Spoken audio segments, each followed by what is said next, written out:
আপনার হাজবেন্ড বা ওয়াইফ আপনাকে ডাইভোর্স দিতে চাইছে না, কিন্তু আপনি আর ওনার সাথে থাকতে পারছেন না, তাহলে কি করবেন? আপনারা দুরকমভাবে কোর্টের কাছে ডাইভোর্সের আবেদন করতে পারেন। মিউচুয়াল ডিভোর্স, যেখানে হাজব্যান্ড অ্যান্ড ওয়াইফ দুই পক্ষই ডিভোর্সের জন্য রাজি থাকে।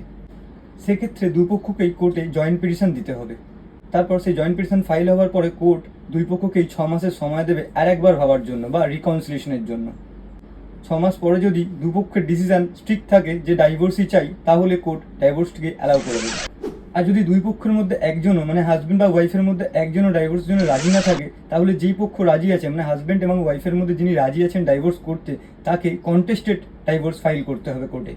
সেক্ষেত্রে আপনাকে কোর্টের কাছে আপনার ডাইভোর্স পিটিশন ফাইল করতে হবে এবং সেই পিটিশনে লেখা থাকবে আপনি কোন গ্রাউন্ডে ডাইভোর্স চাইছেন। আপনাদের আমি কিছু গ্রাউন্ড বলে রাখি, যেমন ধরুন নির্যাতন, পরক্রিয়া, ধর্ম পরিবর্তন করার জন্য চাপ দেওয়া, বা মেন্টাল ডিসঅর্ডার মানে মানসিক রোগী।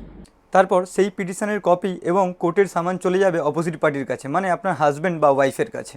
তারপর কোর্ট দুই পক্ষের সমস্ত এভিডেন্স এবং আর্গুমেন্ট শোনার পর ডিসাইড করবেন যে আপনি যেই গ্রাউন্ডে ডাইভোর্স চাইছেন সেই গ্রাউন্ডটা ঠিক কিনা এবং সত্যি কিনা। যদি আপনার গ্রাউন্ডটা ঠিক এবং সত্যি হয়, তাহলে কোর্ট আপনার ডাইভোর্সটিকে অ্যালাউ করে দেবে, তাতে আপনার হাজব্যান্ড বা ওয়াইফ মানে অপোজিট পার্টি রাজি থাক বা না থাক। মনে রাখবেন, you are never bound when your ground is sound. Follow for more.